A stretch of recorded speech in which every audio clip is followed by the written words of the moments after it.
Hey everyone, welcome to today's Explainer. I'm really pumped to dive into this one with you. Okay, so today we're exploring a spiritual framework that is honestly just fascinating and honestly pretty comforting too. We're going to be unpacking a totally unique perspective on human hardship. It's this idea that our struggles aren't just random bad luck, but actually hold a really profound, deliberate purpose. If you've ever felt totally overwhelmed by the obstacles in your path, this explainer is going to offer a completely different lens for how you view them. So, have you ever caught yourself wondering why we face recurring hardships in life? It's a completely universal frustration, right? You finally solve one problem, take a breath, and bam, another one pops right up. Or maybe you keep running into the exact same type of conflict, the same stress, year after year. It's literally exhausting.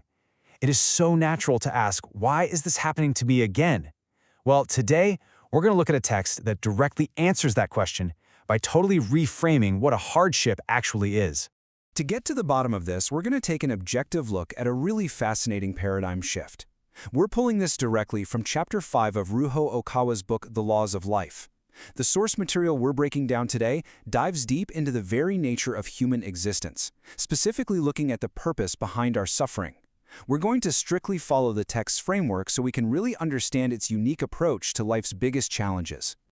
Okay, so the foundational concept of this entire philosophy is the eternal soul. In the original Japanese text, it's referred to as Iki Toshi no Seimei. The core premise here is posing a big question.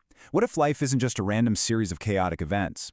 According to the book, human beings actually possess an eternal life force that makes a deliberate choice to reincarnate into this world multiple times. And why do we do it? Specifically to seek out new experiences. Under this framework, you're not just a physical body, you are an eternal entity on this vast, ongoing journey of learning. Now, this sets up a really stark contrast in how we view the world. On one side, you've got the earthly view. Let's be real, as human beings, we naturally want to avoid pain. We want smooth sailing, comfort, zero friction. But then the text presents the spiritual view. It argues that from the perspective of the eternal soul, a completely smooth, easy life actually yields way less treasure. Think about it. If you never face any resistance, you never build any strength. The soul actually desires the friction of the physical world, because that's literally the only way it can truly be forged and enriched. Section 1. Starting from zero. According to the text, the actual process of being born into this world is incredibly brave. Think of it like this. First, you exist as a shining soul in this bright spiritual realm. Then, you make the deliberate choice to plunge into the unknown, passing through the birth canal into the physical world. And step 3 is the real kicker here. You forget absolutely everything about your past spiritual existence and start entirely from zero.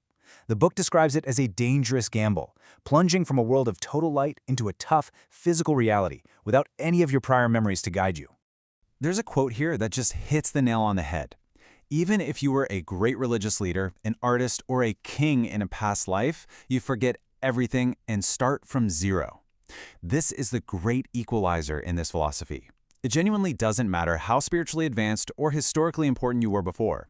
To truly forge the soul with fresh experiences, you have to be stripped of all those past advantages. You have to start as a helpless infant, just like everybody else, and figure the whole shebang out through fresh trial and error. Section 2. Life's Unique Workbook. All right, so the book introduces this really cool concept called the Workbook of Life, or Jinsei no Mondaishu. I absolutely love how structured this is. Under this framework, the hardships you're facing, they aren't curses, they aren't punishments, they are highly customized assignments in your own personal workbook. They're specific tests, purposefully designed to target your unique weaknesses and build up your specific spiritual strength. The source material actually gets super specific about what this looks like in practice. Your workbook might literally have an entry titled Encountering Crime at age 22 or Experiencing Severe Illness at age 44. It might involve dealing with really complex family dynamics, like, say, learning what it's like to not have children in this life, if you really struggled with parenting in a past life.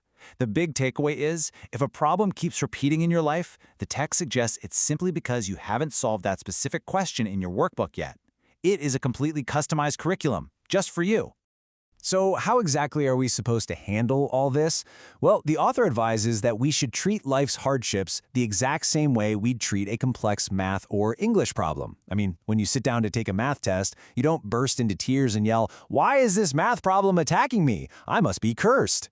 Okay, well, Maybe some of us do, but you still have to figure out the formula and solve it.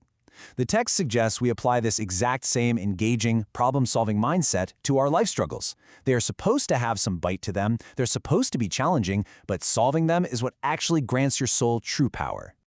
Section 3. Becoming a guiding light. To explain what happens next, the text uses this absolutely beautiful metaphor of a candle, contrasting the idea of hoarding a flame versus sharing it. Imagine you've endured incredible hardships. You've solved your workbook, you've gained all this immense wisdom, and your soul is shining brightly, just like a candle. Now, if you keep that wisdom entirely to yourself, you're hoarding the flame. You're illuminating nobody but yourself. But the text urges us toward a different path, using the wisdom gained from our own struggles to actually light the way for others. The text uses the actual physics of a candle flame to make a really profound point. Sharing the candle's flame does not diminish your own. When you use your enriched, struggle-tested soul to guide someone else who is currently in the thick of it, you don't lose an ounce of your own energy. In fact, if you use your candle to light one other, then 10, then 1,000,000, your original flame remains exactly as strong as it was, but the darkness of the world, it's completely driven away. So, putting it all together, we arrive at the ultimate cycle of the eternal soul. We choose to be born to face hardships. We overcome the highly customized questions in our workbook, and by doing that, we enrich our soul with deep, practical wisdom. Then, we take that hard-earned wisdom and become a guiding light to help others who are struggling with their own workbooks. Ultimately, by spreading this light, we work together to build a better, much brighter society, which the text refers to as creating a utopia in this world. We experience hardship to learn, and we learn so we can illuminate the world.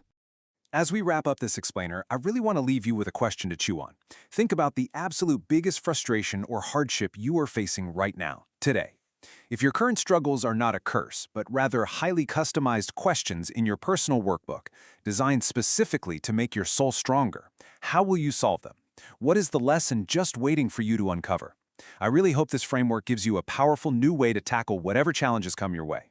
Thank you so much for hanging out and learning with me today. Keep exploring, and I'll catch you next time.